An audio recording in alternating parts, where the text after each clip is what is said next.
Hi! Today I'm sharing this super fun birthday cake. I made this cake for my birthday actually. I shared an empty cake template on my Instagram for everyone to decorate. And there were a lot of really fun and pretty designs. I combined 3 of those designs and I really loved how it turned out. So here's how everything came together.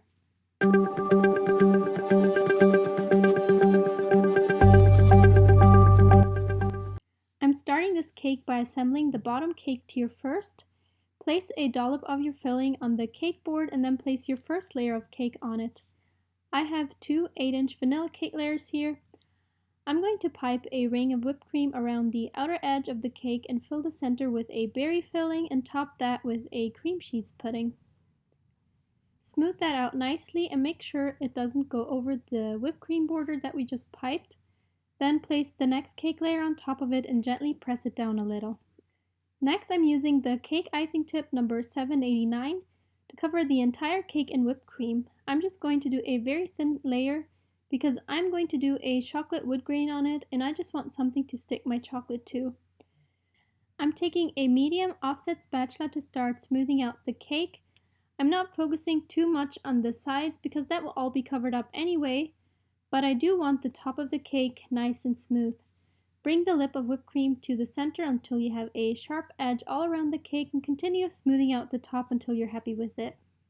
I'm using bubble tea straws to support the bottom cake tier from the weight of the top tiers. I'll just use 3 today because the top tiers are not too heavy. For my top tiers, I actually reused some previous cakes. So my second cake tier is a 3-layer 6-inch cake. I colored my cream this beautiful teal color and I'm using the icing tip again to cover the cake in whipped cream.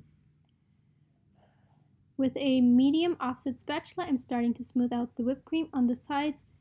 And again, I don't need to focus too much on the sides and you'll see why in a minute.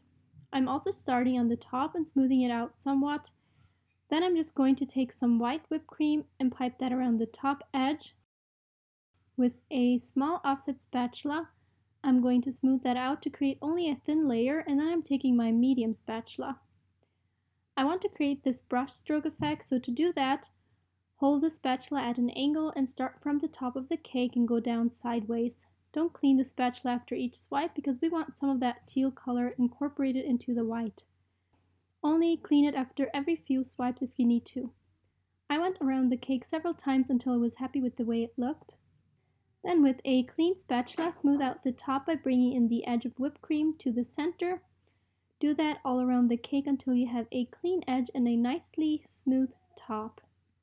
Next, I'm inserting more bubble tea straws. The top tier is actually pretty small and you could totally use smaller straws, but we still want to use 3 to have a center cake and to prevent it from leaning to one side. For my top tier, I have a 2-layer 4-inch cake. This is such a small cake, so I'm just using a smaller piping bag with a hole cut in the end and covering that with this darker coral colored whipped cream.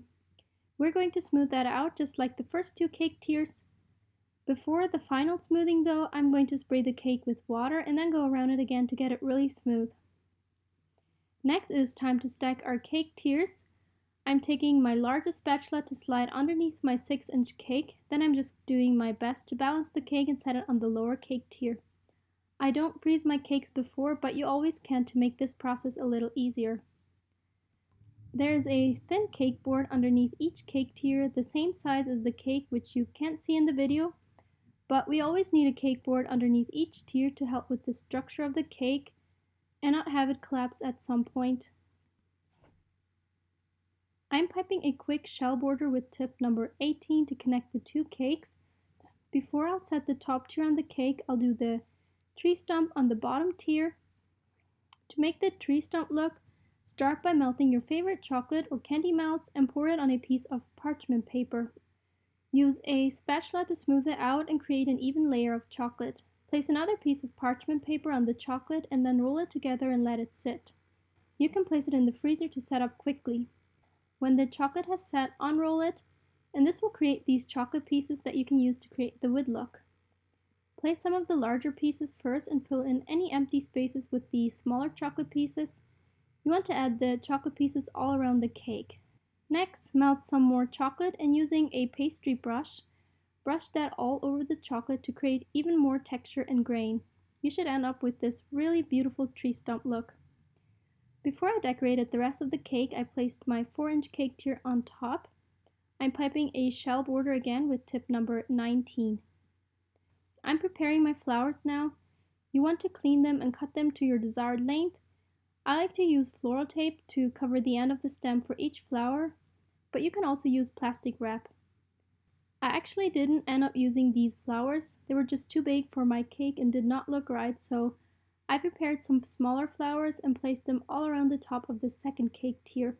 I placed more flowers around the edge of my top cake tier and also placed just a few flowers on the bottom cake tier to bring the entire design together. I really loved how it turned out, and thank you everyone for all the great cake designs you sent in. That's it for today's video. I really hope you enjoyed it and found some new ideas to try for your next cakes. Thank you for watching, and I will see you again in my next video.